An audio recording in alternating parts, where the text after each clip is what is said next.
Hello বন্ধুরা, আজকে আমি তোমাদের জন্য নিয়ে চলে এসেছি ফিশ ফিঙ্গার। তো আমি এখানে ফিশ ফিঙ্গার হচ্ছে রুই মাছ নিয়েছি। এখানে রুই মাছের ফিশ ফিঙ্গার তৈরি করে তোমাদেরকে দেখাবো। তো এখানে জল নিয়ে নিয়েছি, জলের মধ্যে দিয়ে দিচ্ছি 3 পিস মাছ, নুন হলুদ দিয়ে ভালো করে সেদ্ধ করে নিচ্ছি মাছগুলোকে। তো মাছগুলো একটু ভালো করে সেদ্ধ হয়ে গেলে এবার মাছগুলোকে আমি নামিয়ে নেবো। নামিয়ে নিয়ে মাছের কাঁটা ছাড়িয়ে নিচ্ছি। ভালোভাবে মাছের কাঁটা ছাড়িয়ে নিচ্ছি যাতে মাছের মধ্যে একটাও কাঁটা না থাকে। এরপর আমি কড়াইয়ের মধ্যে দিয়ে দিয়েছি তেল, তার মধ্যে দিয়ে দিয়েছি জিরে ফোড়ন, কড়াইয়ে তেল গরম হতে তারপর দিয়ে দিচ্ছি ছোটো ছোটো করে পেঁয়াজ কুচি। পেঁয়াজ ভাজা হয়ে গেলে এরপর দিয়ে দিচ্ছি রসুন বাটা আর আদা বাটা। তারপর দিয়ে দিচ্ছি শুকনো গুঁড়ো মশলা, হলুদ গুঁড়ো, লঙ্কা গুঁড়ো, কাশ্মীরি লঙ্কার গুঁড়ো আর জিরে গুঁড়ো। তো এবার ভালো করে মশলাটা মাখিয়ে নিচ্ছি। মশলাটা ভালো করে তেল ছেড়ে এলে এরপর দিয়ে দিচ্ছি সেই আগে ছাড়িয়ে রাখা মাছগুলো, কাঁটা ছাড়ানো মাছগুলো। তো এরপর দিয়ে দিচ্ছি হচ্ছে আলু, যাতে হচ্ছে একটু মানে হচ্ছে আঁট পড়া হয়, সেই জন্য ফিশ ফিঙ্গারটা, সেই জন্য দিয়ে দিচ্ছি আলু, পরিমাণ মতো আলু দিয়েছি। তো এখানে দেখুন, আর তারপর দিয়ে দিচ্ছি ওপর থেকে নুন। তো নুন দিয়ে দেওয়ার পর ওপর থেকে দিয়ে দিচ্ছি গরম মশলা।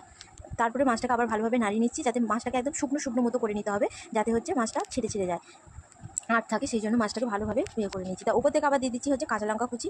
আর আপনাদের কাছে যদি ধনেপাতা থাকে আপনারা ধনেপাতা কুচিও দিতে পারেন। তো এবার পুরটা আমরা নামিয়ে নেবো, দিয়ে এবার ফিশ ফিঙ্গারের আকারে তৈরি করে নেবো। তো এখানে ফিশ ফিঙ্গারের আগে তৈরি করা হয়ে গেছে। তো এবার আমি বাটির মধ্যে একটা ডিম নিয়ে নেবো, ডিমটাকে ভালোভাবে ফেটিয়ে নেবো।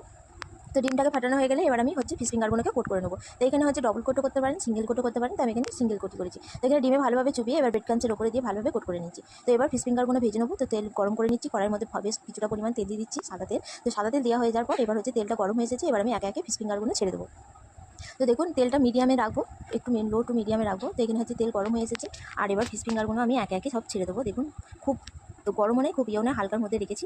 আর যেহেতু আবার কোট করা মানে মশলাটা তৈরি করা আছে, তো অতটা বেশি ইয়ে লাগবে না। তো এখানে ভালোভাবে ভেজে নিয়ে সব কটা দিয়ে দিই, লাল লাল করে হচ্ছে ভেজে নেবো।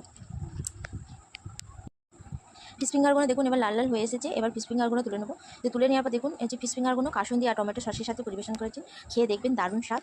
তো আজকের মতো তাহলে টাটা, আবার চলে আসবেন নতুন কোনো রেসিপি নিয়ে।